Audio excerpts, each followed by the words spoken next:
Hey everyone, Brad here from MacSales.com. Today we're going to replace the memory in the 21.5-inch iMac mid-2017 models. Replacing the memory in these machines is an advanced installation and there's a risk of damage to your screen. If you're unsure about completing this installation yourself, we highly recommend contacting a professional to perform the install for you. But if you're ready to try this installation yourself, we suggest you watch the video all the way through beforehand so you have a clear idea of the process. This job requires a few tools: 2 suction cups to assist with removal of the glass, a screen removal tool, some Torx screwdrivers, a T5, T8, and a T10, as well as a 00 Phillips screwdriver. A nylon pry tool and some tweezers could be useful as well.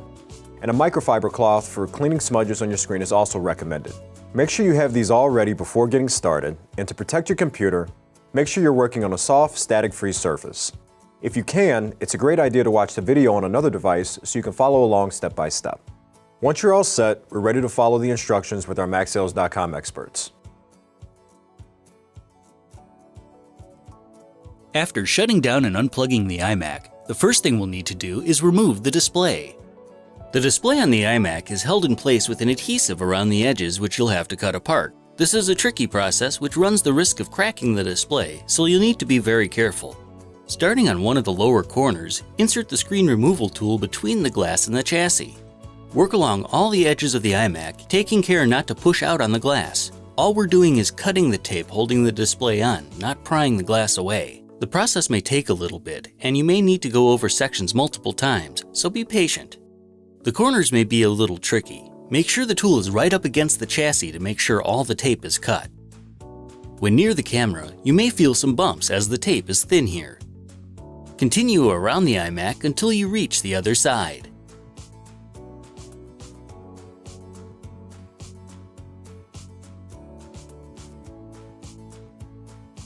You may now lay the iMac face up on your work surface and attach the suction cups to the upper corners. Do one last check to make sure you've loosened all the adhesive around the edges of the iMac, then lift the glass partway up using the suction cups. Inside, near the top, you'll need to detach 2 cables. For the first, simply slide it out of its socket by its tabs. For the second cable, first lift up on the plastic tab to unlock the connector, then slide it out. You can then angle the display the rest of the way up and remove the adhesive holding the bottom of the display. Simply grab the tab on each side of the screen and slowly pull it towards the center until it comes free. Finally, use your opening tool to slit any remaining adhesive along the center edge, and you should be able to remove the display and set it aside. We need to get at the back of the main logic board. To do that, we'll first need to remove a number of other pieces, starting with the hard drive. To remove the hard drive, we'll need to detach the retainers held in by these 4 Torx T10 screws.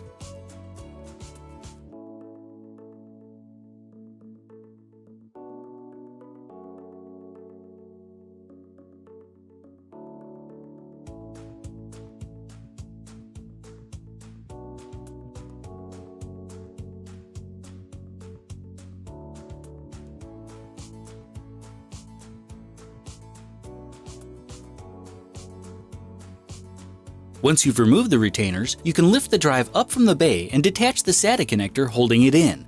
The connector can be tight and the cord is short, so it may just be a matter of finding the right angle. You can then set the drive aside. Next, remove the 5 small Phillips screws along the lower rim of the iMac.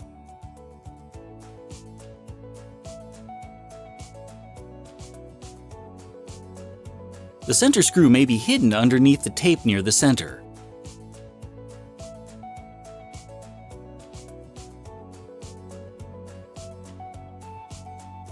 We can now remove the lower support bracket, making it considerably easier to remove the components from the chassis. Next, we're going to remove the power supply. The capacitors on the board can still hold a charge, even when unplugged, so you need to be extremely careful to hold the board by the edges and not touch any of the soldered connections. The first thing we need to do is disconnect the 2 visible connecting wires going to and from the board. The first wire is near the speaker and goes to the power button on the back. Simply slide it straight out of its socket. The other one is the power supply control cable, which slides out of its socket on the logic board in much the same way. Next, we can remove these two Torx T8 screws.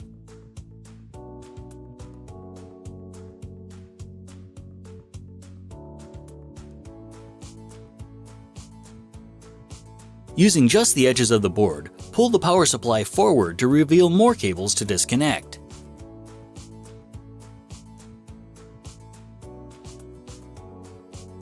First, detach the cable leading to the back side of the logic board by squeezing the small tab and sliding the connector out of the socket.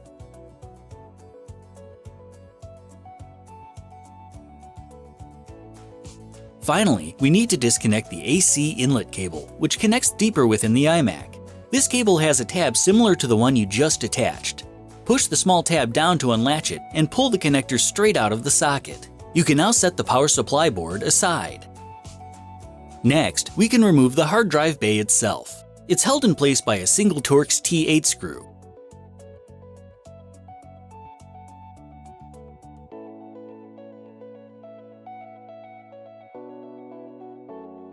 Once the screw is removed, lift the bay up and remove the cables from the tabs underneath. Once the cables are removed, you can set the drive bay aside. Next, we're going to remove the fan. The unit is held in by these three captive Torx T10 screws. The first screw is pretty straightforward. For the second, you may want to remove the small rubber piece on top to make it easier to align your screwdriver. The third is actually located beneath a notch in the logic board. Next, unplug the fan connector from the logic board by simply sliding it out of its slot.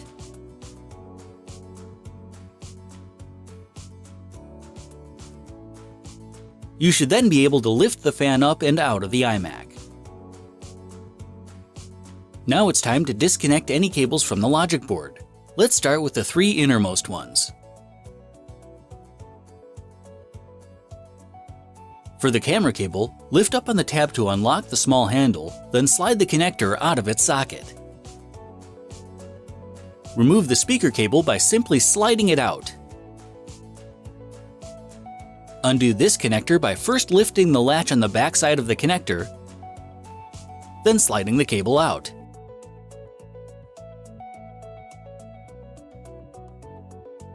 The next things we'll want to detach are the wireless antenna cables, located near the top of the iMac.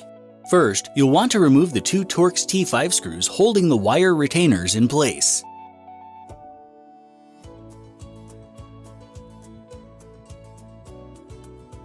You should then be able to gently but firmly lift the antenna connectors from their sockets and tuck the wires safely down and out of the way.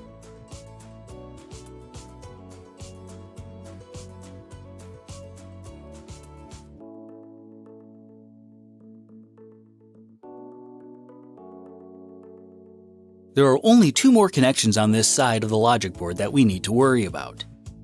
The headphone jack connector simply lifts up and off of its socket. The last cable to detach is the speaker cable, which slides out of its socket like the other one did. We can now remove the four Torx T8 screws that hold the board in place.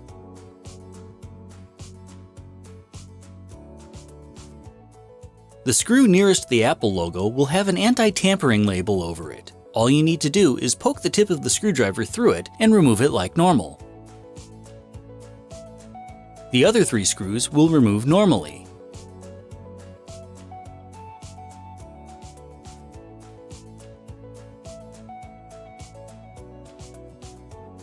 Next, we need to remove the Torx T8 screws attaching the heatsink to the fan grate. Start with these two along the outside.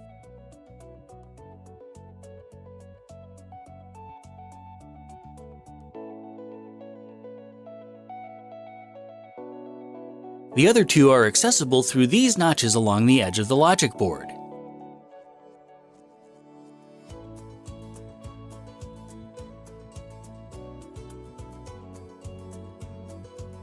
Now that all the screws have been removed, you should be able to lift the logic board up and move it forward out of the iMac slightly.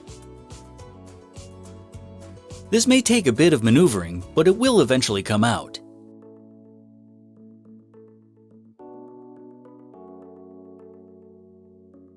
You should now have enough room to disconnect the SATA data and power cables from the underside of the board.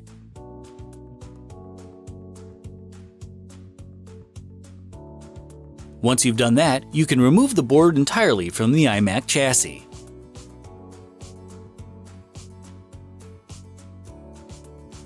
Looking at the backside of the logic board, you'll find the memory located here.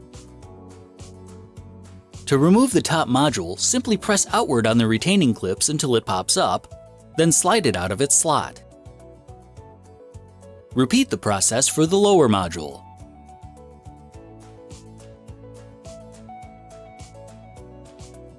The bottom module has an adhesive thermal pad that will need to be transferred to the new module going in the bottom slot. Carefully peel the pad off the old module and use the remaining adhesive to attach it to the new one in the same orientation.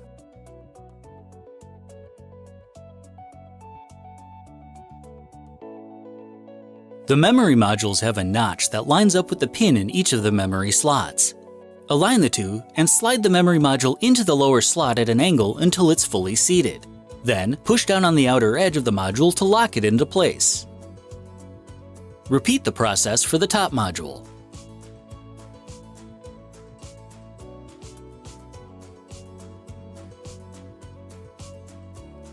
Before replacing the logic board, you'll want to untuck the cables from under their restraining tab in the bottom of the iMac. This will allow them to move freely while you reattach them to the logic board. The two SATA sockets are located near the memory modules you just replaced. Simply slide the connectors into their respective sockets until they lock into place.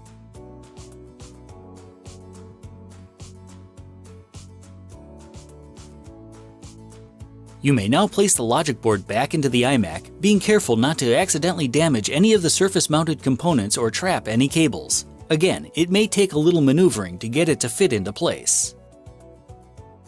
Once the board is in place, you can replace the 4 screws that hold the logic board down.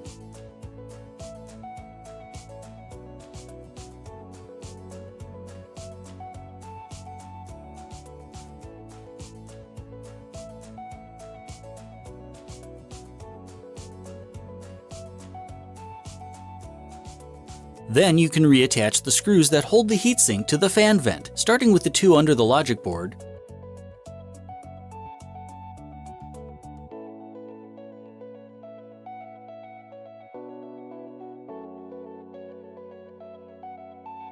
then 2 towards the outside.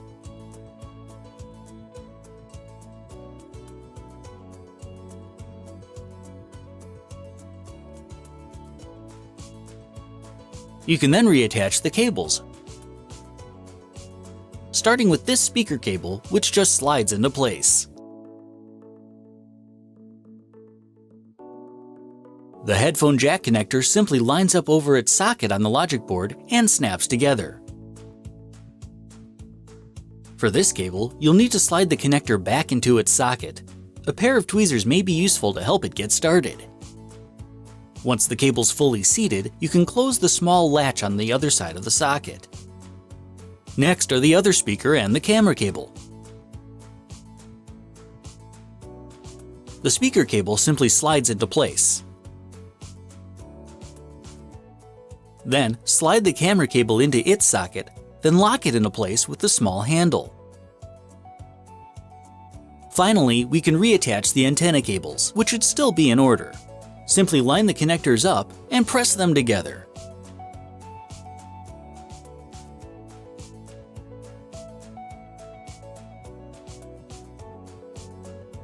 Then, secure them in place using the 2 Torx T5 screws.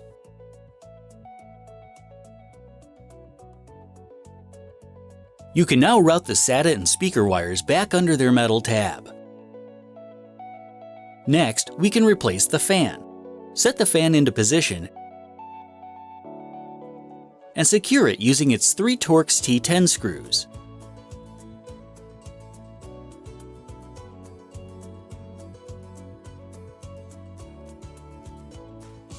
You You can then set the rubber piece back on the topmost screw. There should be enough residual adhesive to allow it to stick.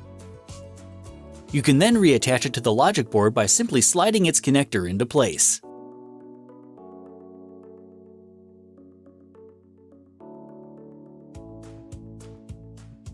We'll need to reroute the SATA cable through these tabs on the underside of the SATA bay. Simply line the SATA connector up in its position on the drive bay and slide the cable under the tabs. You can then set the bay back into place and secure it with its Torx T8 screw.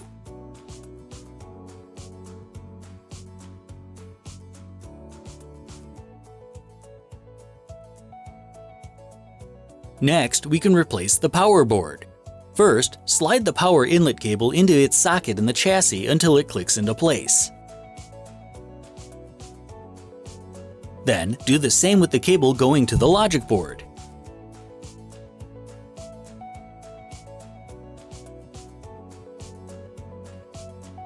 You can now maneuver the board into place, being careful not to touch the soldered points on the board. You may also need to push the logic board power cable out of the way underneath so the board can lay flat. Once you have the board in place, you can secure it with the two Torx T8 screws.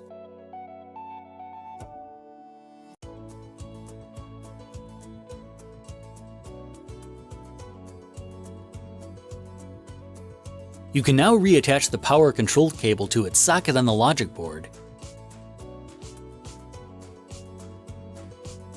And finally, the power button cable on the other side.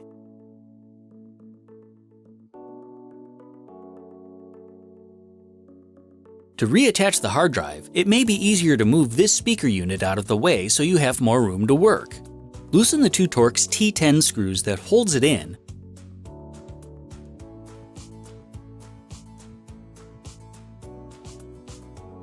then lift the speaker unit up and rotate it to the side slightly to reveal the SATA connector.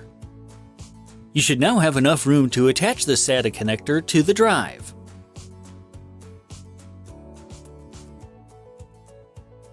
You can now set the drive itself so it lays flat in the bay. You can then set the speaker unit back into place and tighten the screws down again.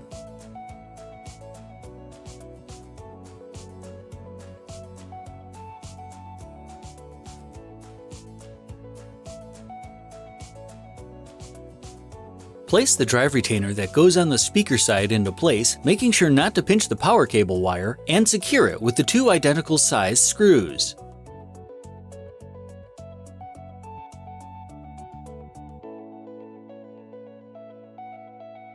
Then replace the other retainer.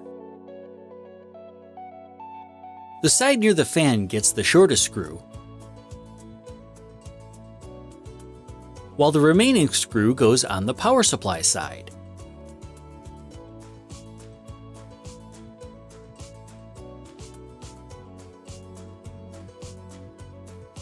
Next, clean off any remaining adhesive from around the edges of the iMac chassis and from the back of the display. Set the lower support bracket back into place.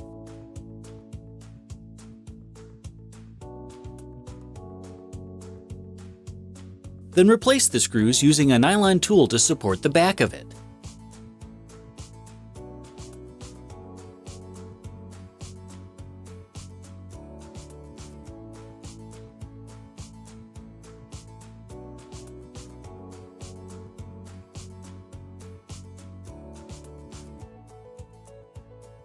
Now we can set the display tape pieces in place according to the diagram that comes with the kit.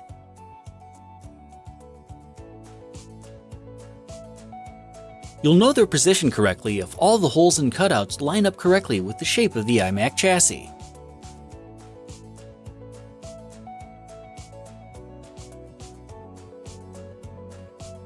Once you've determined all the pieces of tape have been placed correctly, peel off the backing and adhere them to their places on the iMac.